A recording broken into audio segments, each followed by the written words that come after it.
Bienvenue dans Nos Arpentages, le podcast de l'association Peuple et Culture qui propose chaque mois une conversation pour approfondir la réflexion collective qui est née lors d'ateliers d'arpentage. Peuple et Culture est un mouvement d'éducation populaire fondé sous la Résistance et œuvrant à rendre la culture au peuple et le peuple à la culture. C'est tout un réseau d'associations qui contribuent un peu partout en France au développement de l'éducation tout au long de la vie, qui encourage la pensée critique et l'émancipation d'hommes et de femmes, l'auto-formation collective et le partage des arts et de la culture. Ancré dans l'ADN de Peuple et Culture et de l'éducation populaire se trouve l'arpentage, méthode de lecture collective qui permet de découvrir à plusieurs un ouvrage en vue de son appropriation critique. Concrètement, on déchire les pages, on se partage le livre, chacun lit sa partie et on met ensuite en commun ce qu'on a compris pour créer du savoir collectif. Nous en proposons un par mois en partenariat avec la Maison des Métallos, établissement culturel situé dans le 11e arrondissement de Paris. Chaque mois, un nouveau thème et un nouvel ouvrage sont à découvrir. C'est à partir de ces sessions que nous nous retrouvons quelques temps après pour nourrir et approfondir les réflexions et débats nés de ces ateliers. Salut les filles. Coucou. On est aujourd'hui le 30 mars et on revient du coup quelques jours après le premier arpentage de Rester barbare de Louisa Yussy. Je vous laisse vous présenter peut-être dans un premier temps. Alors, moi, je m'appelle Hind, j'ai 27 ans, je suis UX, UI designer et je suis tunisienne. C'est pareil, je suis tunisienne, on peut commencer par ça. Je m'appelle Kmar et je suis artiste photographe. Et surtout, je travaille beaucoup sur... mon travail est très politique, anticolonialiste, donc ça va dans le sujet. Est-ce qu'on peut peut-être revenir ensemble sur l'arpentage la dernière fois ? Est-ce que c'était la première fois pour vous que vous faisiez un arpentage ? Comment vous l'avez senti ? Est-ce qu'on peut résumer aussi l'ambiance générale de ce moment-là ? Ouais, moi je peux commencer. Ouais. Je peux commencer par dire que je savais même pas ce que c'était un arpentage. Du coup, en gros, je suis venue à un arpentage d'un livre que je connaissais déjà. Donc j'ai découvert la définition du truc au moment où ça se passait. Et je trouvais le concept assez cool. Et si je peux résumer ce qui s'est passé par rapport au livre... déjà, je dirais que c'était très intéressant parce qu'on avait des avis qui divergeaient dans la salle et que je pense que ça sert à rien qu'on se retrouve entre nous à raconter les mêmes histoires et que c'est cool d'avoir une personne qui ne partage pas du tout. Mais globalement, il y avait une grande diversité. Oui, d'âge, de Je ne m'y attendais pas particulièrement, même moi-même, qu'il y ait autant de diversité, que ce soit d'âge ou de vécu.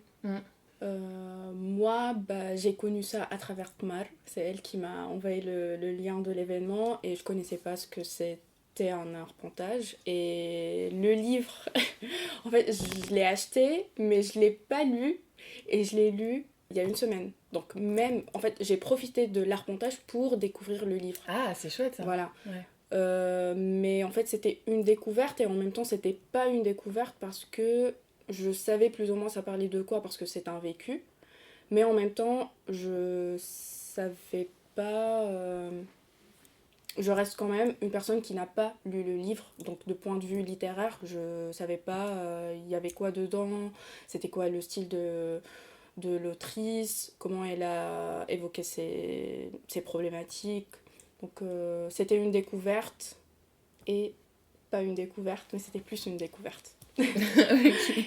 Et comme a dit Kmar,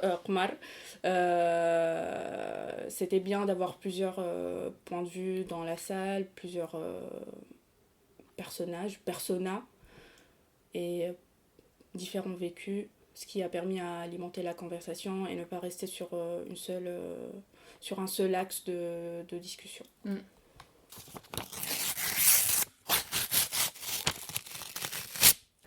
Du coup, là, on va revenir ensemble sur ce qui s'est joué dans la discussion, donc après, au moment où on s'éloigne un tout petit peu du livre. La première chose qui a été, dont on a parlé, c'est la question de l'intériorisation des comportements, la reproduction des schémas discriminatoires. Peut-être qu'on peut partir, j'aurais bien aimé partir de ce qui s'est écrit sur les post-it, parce qu'on a demandé justement aux participants d'écrire sur les post-it ce qu'ils retenaient de leur partie qu'ils avaient lue. Donc un des premiers post-it, c'était « Les relents encrassés de ce monde d'origine et que le travail d'intégration doit se poursuivre pour laver de ces restes de barbarie. Devenir humain selon les règles de l'impérialisme blanc. L'intégration égale vendre son âme, ses principes, sa morale. » Est-ce que ça évoque quelque chose pour vous ? Ça vous fait réagir Ouais, bah oui, moi je peux... si je dois parler de ça, je dirais que l'impérialisme blanc voudrait nous laver et nous effacer nos cultures pour rentrer dans des cases de blanc. Et que dans mon expérience personnelle, je sais que le système de frontières, c'est un peu le fait que moi, pour pouvoir rester en France, il me faut un visa. Et pour pouvoir avoir un visa, il me faut des conditions. Et ces conditions-là, elles font que je dois changer carrément des fois mes rêves et mes ambitions pour pouvoir entrer dans des cases et pouvoir rester ici en fait. Ce qui devrait être une complète liberté de mouvement. Et ça se retranscrit un peu sur l'intégration. En fait, pour s'intégrer, il faudrait rentrer dans une case bien précise, s'effacer soi-même pour pouvoir pour pouvoir arriver à vivre bien, mais entre guillemets, parce que le bien, c'est le bien de l'impérialisme et du capitalisme. Mhm. Voilà. C'est un peu cette idée de culture incompatible, comme si on pouvait pas à la fois être quoi d'ailleurs et être français. Oui, C'est quoi un peu le... oui, parce que dans ma culture arabo-musulmane, on est très communautaire, par exemple. La communauté passe avant l'individu, alors que ici c'est pas du tout la même chose. Enfin, c'était un peu un choc culturel pour moi d'ailleurs. Et du coup, ça, c'est un gros point parce que ce qu'on regarde à la télé, le communautarisme est un truc hyper négatif en France, alors que pas du tout pour nous. Donc, c'est clair que depuis le départ, c'était pas possible que les deux soient possibles. D'être soi-même et d'être en plus intégré. Et enfin, c'est pas que j'ai envie d'être intégrée, je veux pas du tout l'être. Parce que maintenant, pour moi, le mot intégration est devenu à connotation hyper négative, je trouve. En fait, pour faire le lien du coup avec ton propre vécu, est-ce que toi t'es française ou pas? T'as la nationalité française? Pas du tout. Moi, je suis tunisienne. Je suis arrivée en France en tant qu'étudiante. J'ai fait une année d'études. Et quand j'ai fini mes études, je voulais être freelance. Mais c'était pas possible. Du coup, ça fait un an que je suis sans papier. Et ça, et comment je l'ai vécu, cette situation de sans papier, comment c'est arrivé en fait. Quand c'est arrivé, qu'est-ce que je me suis dit dans ma tête. Je trouve que ça rentre beaucoup dans de quoi on parle là tout de suite, tu vois. Le fait qu'il faut s'intégrer, ça part du même système en fait. Ça part d'un système qui aimerait nous voir inférieurs de base. Que nous on est des êtres humains inférieurs. Enfin, pourquoi moi je devrais prouver pourquoi je vis en France alors que toi, par exemple, si tu vas en Tunisie, t'as rien à prouver. Tu vois, c'est un truc que. Et je trouve que vu que ça vient du même système, c'est complètement. Ça va au même endroit, quoi. Ça va dans le même sens. Et toi, Anne, c'était... Alors, moi, en fait, j'ai oublié la question. En fait, c'était une question assez large au départ sur la question de la langue, Ouais. mais plus globalement sur comment on intériorise une forme de domination. Là, en l'occurrence, elle n'est pas du tout intériorisée de ta part, j'ai l'impression. Kmar? La domination ? Ouais. Non. Parce que toi, en fait, t'arrives et tu... Elle a été en vrai intériorisée un certain moment par rapport à ma religion, par exemple. Ouais. Quand je suis arrivée en France, c'est la première année, j'étais là genre, non, on parle pas d'islam, je veux plus rien avoir avec mon pays, c'est de la merde, vas-y, je vais parler des minorités. Et c'est comme si je rentrais dans un nouveau dogme où je devais critiquer mon pays pour être acceptée parce que je suis, par exemple, queer. Ou, enfin, tu vois, et du coup, c'était hyper intériorisé parce que, par exemple... je suis quelqu'un de hyper spirituel, je ne bois pas d'alcool depuis des années, maintenant j'ai arrêté, et pour des points de vue spirituels, et je sais que dès qu'on me disait mais pourquoi tu bois pas, je disais mais t'inquiète, je suis pas musulmane, enfin comme si c'était un truc négatif, devoir me justifier, et comme si c'était un truc négatif d'être musulmane. En fait non, je suis musulmane et c'est ok, et du coup ça, c'est aujourd'hui que je suis en train de le vivre, c'est pour ça que c'est encore frais, mais ça c'est intériorisé. Et d'un autre sens, dans le point de vue administratif et légal de mon côté, c'est pas intériorisé. Donc la domination existe dans ma vie de tous les jours. Alors, pour moi, la domination, comme a dit Kmar, plus ou moins, pour partir de la langue, oui, puisque c'est un pays francophone et on a été colonisé par la France. Donc on commence à apprendre le français dès l'âge de 7 ans. Un truc comme ça dans les écoles publiques, mais dans les écoles privées, c'est à partir de l'âge de même un peu plus tôt, quoi. Et ça a toujours été perçu comme quoi, oui, si tu parles français, si tu parles bien français, t'as pas l'accent et tout, c'est que tu appartiens à une classe socio-économique supérieure et que c'était un signe un symbole de supériorité. Forcément, quand on est petit, quand on est jeune, on va subir ces réflexions-là. On va essayer, puisque aussi c'est l'âge de l'enfance, de l'adolescence, on essaye d'être cool, de s'intégrer, de trouver un groupe et tout. Donc forcément, on va subir ces réflexions-là. Je sais pas, en fait, peut-être c'est une question de vécu qui a déclenché en moi cette réflexion, non, en fait, pourquoi je suis obligée de bien parler français, de ne pas avoir d'accent, pourquoi je suis obligée de rompre avec ma culture, pourquoi avoir honte de ma culture, c'est ce qui a fait de moi ce que je suis aujourd'hui. C'est pas parce que c'est une culture non occidentale que c'est une culture inférieure, et on nous a tout le temps inculqué cette idée que tant que c'est pas occidental, c'est forcément inférieur. Donc, si c'est occidental, c'est dominant dans tous les domaines. Si c'est pas occidental, ça n'a pas vraiment de sens, et en plus, en fait, on nous passe cette idée-là que c'est comme si, en fait, on invisibilise toute culture qui n'est pas occidentale, et c'est comme si tout ce qui est occidental, ça a participé à créer, je sais pas comment expliquer ça, mais La civilisation du progrès. voilà, c'est ça. Oui, l'idéal Exactement. européen blanc, quoi, voilà. qu'on devait tous atteindre pour être enfin parfait et supérieur. Voilà, et que tout ce progrès-là, aujourd'hui, ça vient de cette culture occidentale, et que toutes les autres cultures, elles n'ont pas participé à ça, et qu'elles n'ont pas de poids face à l'Occident. Donc forcément, quand on est petit, quand on est jeune, quand on n'est pas assez informé, quand on est dans cet environnement-là, par ignorance aussi, on n'a pas forcément ces événements-là qui vont produire un certain déclic pour se remettre en question. Et donc je sais pas si c'est mon vécu qui a fait que j'arrive à un certain point où je remets en question plus ou moins pourquoi on essaye de s'éloigner de notre culture, pourquoi on essaye de nier le fait que non, en fait, ma culture elle est riche, ma culture elle est plurielle, mon identité, en fait, ça rentre en... Donc Tu parles d'un événement, qu'est-ce qui a fait que tu as commencé à accepter justement que ton identité elle était un peu plus complexe que...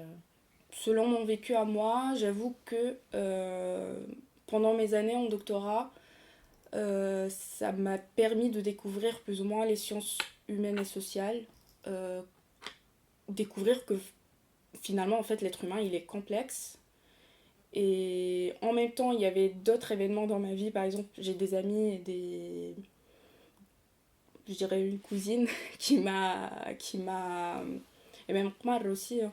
On s'échange des références, on commence petit à petit à...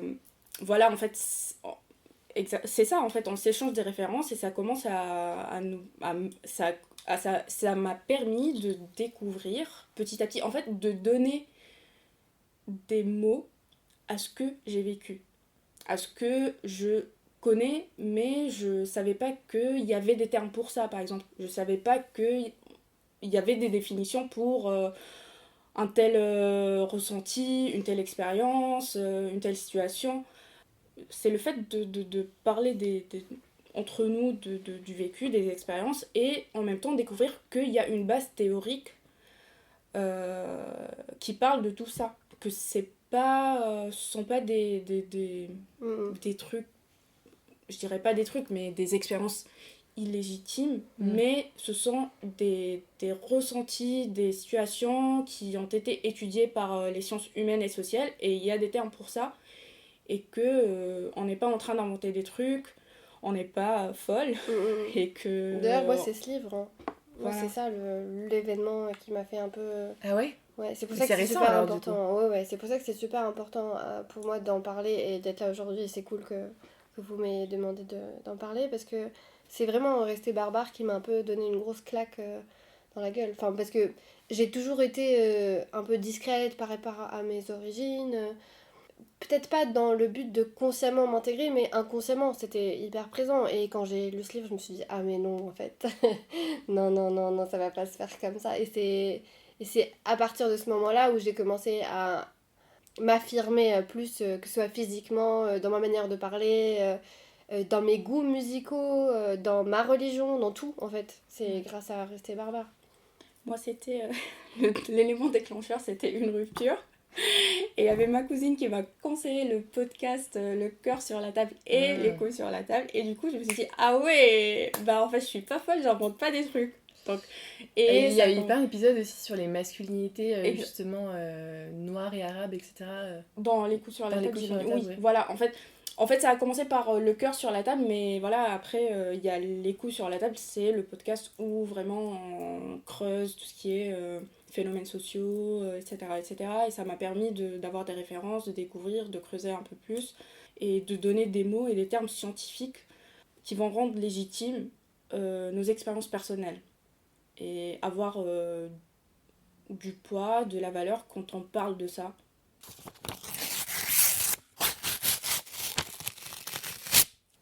On parle un peu d'un travail de déconstruction. Moi, je me pose la question de est-ce que ce travail-là, il l'apaise ou est-ce qu'au contraire, il apporte un peu plus de colère ? Est-ce que ça permet pas aussi de se réapproprier une forme de violence ? Ce qui serait un peu le paradoxe du truc, finalement. Et donc, pour faire le lien avec le livre de Louisa Lucy, on pourrait voir comme un travail de sublimation de la violence aussi. J'ai, pour la première fois de ma vie, ressenti la colère. Et la vraie, quoi. Parce que j'ai toujours été en colère pour des petits trucs. Enfin, je savais même pas différencier la colère et la tristesse à un certain moment. Et là, c'est même pas une colère, c'est une rage, en fait, de dire que... Donc, pendant toutes ces années, en fait, je me suis dit que ma culture, c'était la merde. Pendant toutes ces années, j'ai perdu mon temps, en fait, à essayer de plaire à un idéal qui ne me plaisait pas ou à essayer de suivre quelque chose que je voulais pas suivre. Et plus je me rendais compte des inégalités... parce que le racisme, c'est la base de tout. Mais si on va plus loin dans ce que le racisme peut nous faire faire, même dans des petits exemples personnels où mon père, il va me dire t'es dans un quartier un peu chelou, il y a des rebeux et des noirs, non ? Et je suis là, genre, mec, t'es un noir. Enfin, t'es un rebeu, quoi. Enfin, cette rage, en fait, de me rendre compte à quel point... grâce à l'usage, je me suis rendu compte à quel point... il y avait des schémas intériorisés qui se répétaient. Je me suis mise à écouter beaucoup de rap, parce qu'avant je l'écoutais, mais sans ce recul pour comprendre pourquoi il disait ça, tu vois. C'est pas une violence, c'est une manière de... C'est ça, c'est une manière de s'exprimer, de dire la vérité. Donc il faudrait redéfinir tout ça pour redéfinir la violence. Si tu veux, j'avais noté justement une définition de la violence, si on peut partir de ça si vous voulez. Selon le Robert, du coup, il y a deux définitions. Un, qui agit ou s'exprime sans aucune retenue, donc synonyme brutal, coléreux. Et deux, qui a un intense pouvoir d'action ou d'expression. Un violent orage à éclater. Donc c'est assez marrant de voir qu'en fait, ça peut être positif, ça peut être l'intensité en fait de quelque chose. C'est dans les descriptions même, en fait, je vois pas ce qu'il y aurait de mal à être violent, du coup. C'est le fait d'agresser, quoi. Dans les définitions du Robert, il y a rien de négatif, il y a même pas d'agression, c'est juste s'exprimer sans retenue, sans peut-être civilisation, si on peut dire. Juste s'exprimer. En fait, c'est plus, par exemple, être corporate. Et être corporate, ça veut dire, oui, trouver un terrain d'entente, ne pas agresser l'autre quand tu parles, quand tu exprimes ton avis, machin et tout. Lisser les angles, c'est très féminin, ça aussi. Lisser la parole, lisser la réaction, nanana. Et le fait de dire les choses telles quelles. Je sais pas si c'est de la susceptibilité ou c'est du manque de compréhension de l'autre pour se dire, ah oui, si elle s'exprime de cette manière-là, si elle prend beaucoup d'espace, si elle crie, je sais pas, si elle s'exprime à sa manière, quoi. C'est pas dans le but de m'agresser, mais c'est son langage avec lequel elle s'exprime le mieux. Parce que parfois, il y a des gens qui s'expriment bien en écrivant, parfois, il y a des gens qui s'expriment... C'est pas bien, mais ils s'expriment le mieux en écrivant. Il y a d'autres gens qui s'expriment le mieux en dessinant. Il y a des gens qui s'expriment le mieux en chantant. Donc à chacun son langage, et j'ai l'impression que si la personne elle s'exprime dans un langage que moi, soit je ne comprends pas, j'ai pas les capacités de comprendre, ou je n'apprécie pas, ou j'ignore, ou c'est nouveau pour moi, bah, je considère ça comme de l'agression. Donc c'est une question de langage et je pense que la violence c'est un langage parmi d'autres. La vérité est une forme de violence. Quand il y a la personne qui est en déni et quand tu la confrontes avec la vérité, bah forcément peut-être il y a de fortes chances qu'elle va percevoir ça comme de la violence. Et c'est pour ça que je kiffe Rester barbare, parce que Rester barbare, c'est montrer la vérité comme elle est. Pas trop, enfin, pas essayer de... Elle a juste dit les choses que tout le monde pensait à l'intérieur. Quoi. Ouais, et puis en fait, elle a même pas essayé de défendre une certaine image un peu du barbare ou quoi. En C'est fait, ça. elle l'a dit, voilà, des fois c'est merdique, des fois... C'est ça, c'est Elle le ça dit même dans la le- beauté du truc, c'est se dire, ok, oui, on est des barbares, et alors qu'est-ce que vous allez faire? Et en fait, elle a juste commencé à argumenter pourquoi c'était cool d'être un barbare, en vrai. Hein.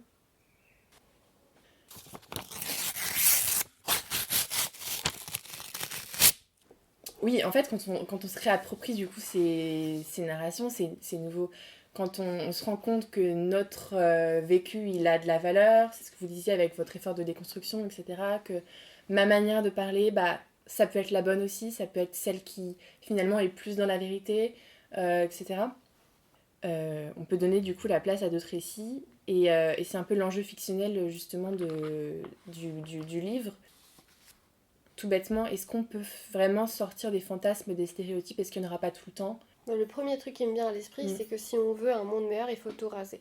Genre là, le monde actuel, il faut le raser. Radicalité. Vraiment, parce que supposant que... Je sais pas si vous avez vu le film Sans filtre. Robert Non, je ne l'ai Enslin. pas encore vu. Non. Non. Ok. Ça parle des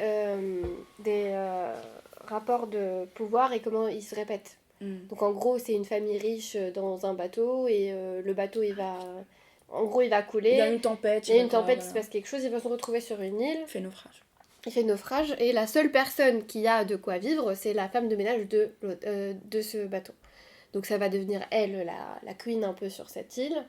Et c'est elle qui a le pouvoir et du coup, c'est tout le monde va essayer de lui plaire pour qu'elle puisse lui donner à manger. Ce qui était complètement l'opposé dans le bateau. Et ça prouve juste que le système, je sais pas comment l'appeler, ce système de pouvoir en fait, d'inférieur-supérieur, il se répète tout le temps. Il y a même, comment elle s'appelle, celle qui a fait un documentaire, elle avait une classe d'élèves et c'était dans une partie aux États-Unis, ils étaient tous blancs, elle voulait leur expliquer le racisme, du coup elle a mis les personnes qui ont les yeux bleus d'un côté, les personnes qui ont les yeux marrons d'un autre. Et elle leur a dit, ceux qui ont les yeux marrons, c'est de la merde, et les autres, c'est des gens bien. Voilà. Et du coup, petit à petit, on a commencé à s'apercevoir que les personnes qui avaient les yeux marrons, ils avaient plus confiance en eux, ils étaient complètement soumis, et les personnes qui avaient les yeux bleus se sentaient beaucoup plus puissantes et je sais pas quoi. Et c'était des enfants, j'ai oublié de dire que c'était des enfants aussi. Ouais, c'était des enfants. Et à un moment, elle a changé le truc. Et le même système s'est répété en fait. Elle s'est rendue compte que quoi que tu fasses, ce système-là, même si tu as vécu en fait en tant que soumis, le jour où tu es supérieur, tu vas répéter le même schéma avec d'autres personnes. Et donc c'est tellement... instinctif. Ouais, et ça va tellement se répéter que c'est pour ça que je pense qu'il faudrait juste raser. Techniquement, je pense que c'est impossible qu'on arrive à un stade de paix ultime où il n'y a pas de rapport de domination, où on est tous... le monde il est beau, il est gentil, quoi, où il y a des papillons, on s'aime et on arrête de travailler, où la nature va mieux, quoi. Moi, il y a un truc qui m'avait marqué aussi, mais que j'aimerais bien que tu développes un tout petit peu. Dans la conversation, enfin dans la discussion du coup pendant l'arpentage, tu avais évoqué le fait d'être une féministe décoloniale. Tu avais posé une question justement à Louisa Yousfi quand tu l'avais rencontrée. Est-ce que quel lien tu fais justement avec tout ce qu'on vient de dire là? Bah, je vais parler de mon expérience et parler du féminisme décolonialiste, anticolonial.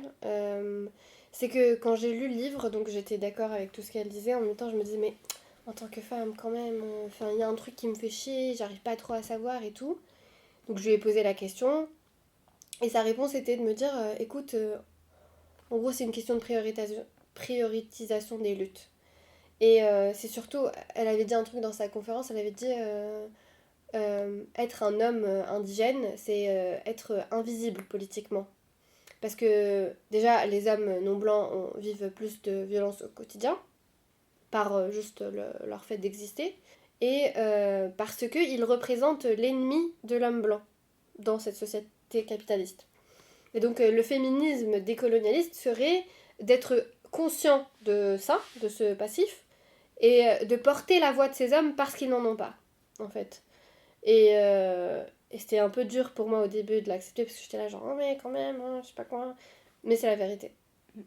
Et plus j'y pense, pourtant, enfin, j'ai un peu coincé quand elle me l'a dit, et ça m'a pris du temps. Pourquoi toi, en tant que femme, t'aurais plus de voix qu'un homme? C'est ça que je perçois. Bah, c'est comme ça, hein. Dans la société française, je suis plus écoutée que si un nord-africain qui parlait aussi bien que moi en français parlait. Parce que je sais pas, ils veulent peut-être me baiser aussi, enfin il y a ça. Il y a la sexualisation de mon corps en tant que beurette. Et ce qui me donne un privilège à l'homme nord-africain ou noir. Pour exister en tant qu'être humain, on a besoin d'une présence politique, d'exister politiquement pour se faire entendre. Les hommes indigènes n'existent pas politiquement. En fait, t'es plus inoffensive aux yeux d'un homme blanc. C'est ça. Voilà. Et pour rebondir sur l'idée, le fait de porter la voix des minorités en tant que féministe, puisqu'on a la chance d'être écouté plus ou moins. Donc, on essaye aussi de faire écouter les autres minorités qui n'arrivent pas à être écoutées. Ouais, par exemple, ce livre-là, s'il avait été écrit par, je sais pas moi, je veux dire Salah, il serait jamais... Il n'aurait jamais eu l'impact qu'il a, tu vois. En fait, c'est comme si on a compris qu'il y avait un jeu et on profite de ça. Oui, ok, je suis une femme. Tu vas m'écouter et du coup, je parlerai pour lui. Voilà, genre, tu m'as donné cette opportunité, oui, on va écouter les féministes, machin et tout. Et bah, moi, je vais profiter de ça pour faire passer des messages voilà, plus radicaux. Que peut-être l'autre personne qui m'a laissé parler n'avait pas prévu que j'allais parler de ces trucs-là. C'est comme une faille, en fait. Voilà. Comme une faille dans ce système. Exactement, profiter des failles du système. C'est ça.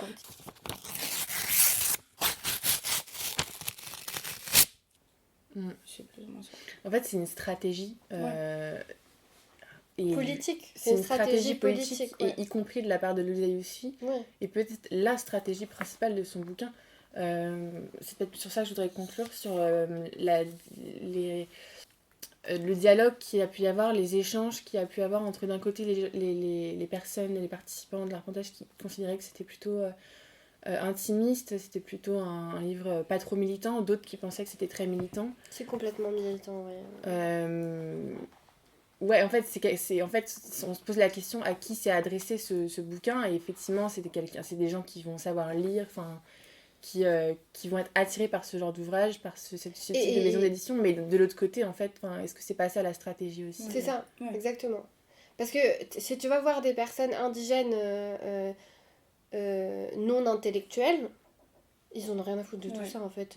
Ils sont même pas... Enfin, c'est tellement internalisé tout ce qu'ils vivent qu'ils vont pas te l'expliquer. Du coup, ça vise plus les personnes intellectuelles, je pense, hein, intellectuelles, et qui vont être l'outil dont Louisa pour rétablir une vérité, en fait, je pense. Et aussi, pour moi, il a représenté aussi parler du rap comme elle l'a fait, expliquer la puissance des messages véhiculés, enfin... C'est comme une petite bible, quoi, à donner aux enfants. Enfin, lisez, vous avez su. Oui, c'est vrai. Mais typiquement, sur ce truc du rap, c'était vraiment marquant de voir le gap de génération entre... justement, il y avait 2 personnes un peu plus âgées que les autres qui ont eu justement les chapitres sur le rap et qui ne comprenaient rien moi. du tout. Moi, avec la... Non, il y en a eu 3. Ouais. En fait, c'est ce que je voulais dire par rapport à la question que tu viens de poser. Par exemple, pour le livre, je pense qu'elle a écrit pour elle-même en premier lieu, pour extérioriser un vécu. Exactement. Et en même temps, en fait, ça dépend du bagage de la personne qui va lire. En fait, ça dépend du vécu de la personne et de ses capacités et de son bagage, voilà, et de ses références et tout. C'est ce qui va déterminer la réception de cette œuvre, la compréhension, la perception. Donc, forcément, nous, on a le privilège, Omar et moi, on a le privilège d'avoir accès à ces références, d'avoir accès à ce type de réflexion, d'avoir vécu une certaine déconstruction, remise en question et tout. On va comprendre le livre d'une certaine manière. Une autre personne, comme a dit Omar aussi, d'autres indigènes qui n'ont pas le temps de lire, de remettre en question leur situation, forcément ils vont pas le comprendre de la même manière, mais forcément ils vont se reconnaître dans ce livre parce qu'il y a un certain nombre de représentations qui vont créer une certaine proximité qui va faire en sorte que la personne elle va se reconnaître dans ce livre. En même temps, d'autres personnes qui n'ont pas ce référentiel qu'elle est en train d'utiliser, qu'elle est en train de mettre en évidence, forcément elles vont pas comprendre le livre de la même manière que nous on l'a compris. Le truc avec l'arpentage, c'est intéressant, mais en même temps je pense qu'il y a un minimum de bagages qu'il faut avoir pour au moins avoir un dialogue constructif, peut-être. Je pense que le bagage principal, c'est aussi d'arriver en étant ouvert. Mais c'était cool. Enfin, moi, je trouve que c'était hyper puissant. J'étais violent, fière, en fait, d'avoir fait partie de cet arpentage parce que je sais qu'on a contribué à changer, peut-être, ou à planter même une graine dans le cerveau de cette dame. À se rendre compte que ça existe, voilà, de penser autrement que... C'est ça, que ça existe de penser autrement que de penser intégration, que intégration n'est pas forcément positive pour les personnes qui doivent s'intégrer, mais au moins on a planté une toute petite graine, quoi. J'ai un petit passage dans le livre Cher connard de Virginie Despentes. Je sais que ça n'a rien à voir avec... Enfin, ce n'est pas le livre qu'on est en train de lire, mais ça parle de rap. Et je trouvais que ça allait trop dans ce qu'on était en train de dire. Donc je vais le lire. Donc il dit « Le gangsta rap, c'est la performance du pouvoir par ceux qui l'a écrasé. Une façon ludique de s'emparer d'un ensemble de signifiants dont on nous a dit qu'ils sont sacrés et qu'ils sont interdits aux pauvres, aux damnés. » Damnés ? Enfin, comment en anglais. Et je crois que j'écoute cette musique depuis que je suis gosse parce qu'elle me dit tout est question de performance. Quand le descendant d'esclaves s'empare des attributs du maître, grosse voiture, la maison, les belles fringues, les drogues dures, l'homophobie, la misogynie, le champagne, les bijoux provocants, il ne dit pas gloire au vainqueur. Il dit ce n'est que ça et je peux le faire aussi bien que toi.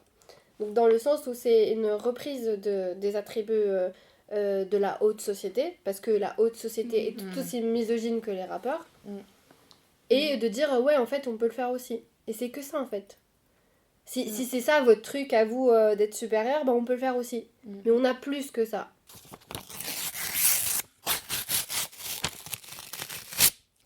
Pour conclure cet épisode, on vous avait proposé de réfléchir à des recommandations culturelles autour des mêmes thématiques. Donc si vous voulez nous les transmettre, c'est le moment. Il y a un livre de Nejma Kassemi qui s'appelle... comment ça s'appelle ? Il faut que je trouve son nom parce que je peux pas... Et ce livre-là, il parle de l'histoire de l'Algérie. Il s'appelle Sensible. Et il parle de l'histoire de l'Algérie, mais d'un autre point de vue. Ça veut dire par exemple, qu'est-ce que ça veut dire les pieds noirs ? Pourquoi on les appelle comme ça ? Qui ils sont réellement ? Et en fait, on découvre par exemple que les pieds noirs, c'est pas les mesquines, les gens qui sont nés en Algérie qui se sont fait têche, non. C'est les personnes qui ont refusé de vivre sur une terre au même pied d'égalité avec les Algériens. Et c'est pour ça qu'ils ont dû repartir, parce qu'il y en a plein des Français qui sont restés en Algérie. Mais les pieds noirs, c'est ceux qui ont refusé de vivre à égal avec les Algériens. Une fois que l'indépendance a été faite. Enfin, à quel point la France a fait du mal aux Algériens. Elle en parle aussi en faisant en reprenant Camus. C'est comme un featuring avec Camus. Et ça, c'est super beau, comment elle l'écrit. Et pour les solutions, pour répondre à un monde meilleur, il faudrait lire Beauf et Barbare, que je suis en train de lire. Et ça serait un système un programme politique proposé pour unir les beaufs et les barbares et peut-être sauver le monde. Voilà, ça c'est une recommandation. Rien que ça. Ouais. Ok. Alors, pour moi, franchement, la question, elle était hyper difficile pour moi. J'arrivais pas à choisir, mais bon. Je recommande l'œuvre de Nawel El-Saad. Je vais le dire en arabe et après je vais le dire en français. Nawel El-Saadawi. Et il y a aussi le livre de... Je saurais pas dire son nom, malheureusement, mais bon. Pedagogy of the Oppressed. Ah, Ouais. Il s'appelle Paulo, mais je saurais pas le dire. frère. Ouais, voilà. Je sais pas comment ça se prononce, Exactement, mais c'est c'est ça. brésilien, je crois. Oui, voilà, il est brésilien. Et il y a un podcast, franchement, je me rappelle, je saurais le trouver, mais je me rappelle pas du nom. Je pense que c'est le podcast On peut plus rien dire, voilà. Et on parle, et si on enlevait les... Pas enlever, mais si on supprimait les frontières, voilà. Si demain on supprimait la frontière et il y avait une chercheuse du CNRS qui parlait et son discours il était très intéressant franchement. Je sais pas, je voulais aussi proposer des... Parce que la culture c'est aussi la musique, je sais pas, mais le truc je me disais oui c'est... Je sais pas, la musique elle est universelle mais après parfois quand on comprend pas les mots forcément le message il sera pas le même. Je sais pas, mais après voilà, n'hésitez pas à aller découvrir un peu la musique arabe et africaine et voilà. Un grand merci à Hend et Kmar d'avoir fait parler leur arpentage. Quant à nous, on se retrouve le mois prochain pour l'arpentage de l'information est un bien public autour de la propriété et de la gouvernance des médias. D'ici là, arpentez-vous bien.